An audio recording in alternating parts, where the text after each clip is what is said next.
ခေတ်သစ်အတွင်းတင်တဲ့ Real Madrid အသစ်ကိုမြင်တွေ့ရလိမ့်မလား2024-25ဘောလုံးရာသီကိုဖလားလက်မဲ့ချီနေနဲ့ပိတ်သိမ်းခဲ့ရတဲ့ Real Madrid အသင်းဟာလာမယ့်ရာသီအတွက်ပြင်ဆင်မှုတွေကြီးကြီးမားမားလှုပ်ဆောင်နေခဲ့ပါတယ်။နီးပြအန်ဆာလော်တီနဲ့လမ်းခွဲခဲ့ပြီးတဲ့နောက်ပိုင်းမှာ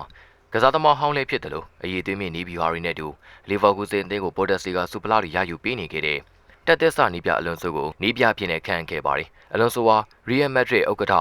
ပီရက်စ်ရဲ့အထင်ကြီးလေးစားမှုကိုရခဲ့ပြီးနီးပြရာထူးကိုလိုလိုချေရင်နဲ့ပဲလက်ခံခဲ့တာပါ။ Real Madrid အသင်းဟာတီထားပြီးသားအတိုင်းပဲကမ္ဘာ့ဆင်ကစားသမားတွေများစွာရှိနေခဲ့ပြီးဘာပေဖီနီရှင်နဲ့ဘယ်လင်ဟန်တို့လိုထိပ်တန်းကစားသမားတွေကိုပိုင်ဆိုင်ထားတဲ့အသင်းမျိုးပါ။ဒီလိုအသင်းမျိုးကိုတော့အသစ်သောနီးဗျူဟာတွေရှိနေတဲ့အလွန်ဆိုရဲ့နီးစနစ်တွေနဲ့ပေါင်းစည်းလိုက်မယ်ဆိုရင်ဘာတွေဖြစ်လာမလဲစောင့်ကြည့်ကျင်စရာကောင်းနေခဲ့ပါတယ်။ Real Madrid အသင်းဟာနီးပြသမကကစားသမားတစ်တွေကိုလည်းခေါ်ယူထားခဲ့ပြီးလီဗာပူးမှာနောက်ခံလူအာနိုနဲ့ဘုံမောက်နောက်ခံလူဟူဆန်တို့ကိုခေါ်ယူထားခဲ့တာပါ။ဒါကြောင့်လာမယ့်ရာသီတင်မှာနီးပြအလွန်ဆိုဦးဆောင်လာမယ့်တော်ဝင် Real Madrid တို့ဟာ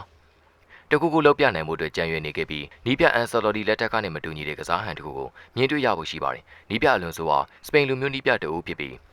လက်ရှိမော်ဒန်ဘောလုံးလောကရဲ့နာမည်ကြီးနီးပြတွေထဲမှာစပိန်လူမျိုးနီးပြတွေများစွာပါဝင်ခဲ့ပါတယ်။ပရီးမီးယားလိမှာဂွာဒီယိုလာနဲ့အာဒီတာ PSG နီးပြလူးဝစ်အင်နရစ်တို့ဟာ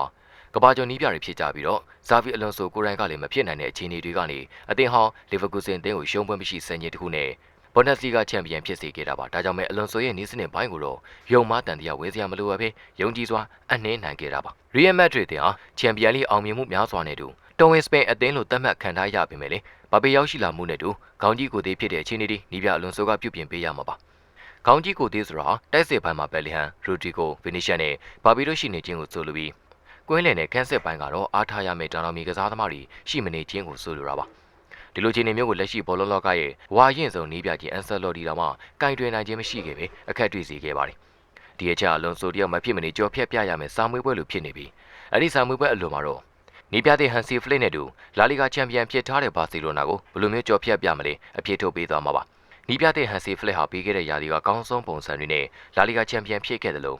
ရီယယ်မက်ဒရစ်ကိုလည်းလေ့ကျင့်သလိုအနိုင်ရခဲ့တာပါ။ဒါကြောင့်မဲမွေးပါလဲဆုံးသားလဲဆုံးဖြစ်ထားခဲ့တဲ့ရီယယ်မက်ဒရစ်တို့လာမယ့်ရာသီအတွက်ဘယ်လောက်ထိအဆင်သင့်ဖြစ်နေပြီလဲ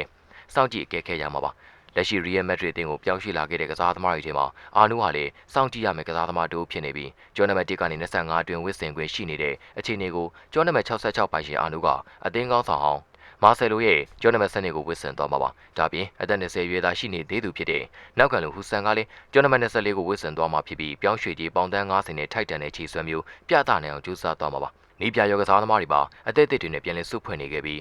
တော်ဝင်ရီယက်တို့လာမယ့်ရာသီအသစ်ကိုတော့အားရစရာအခြေအနေတွေနဲ့တူဖြတ်တန်းပြခဲ့ပါတယ်။ဗီဒီယိုကိုဆုံးဖြတ်ကြည့်ရှုပြီးလို့အားလုံးကိုကျေးဇူးတင်ပါတယ်။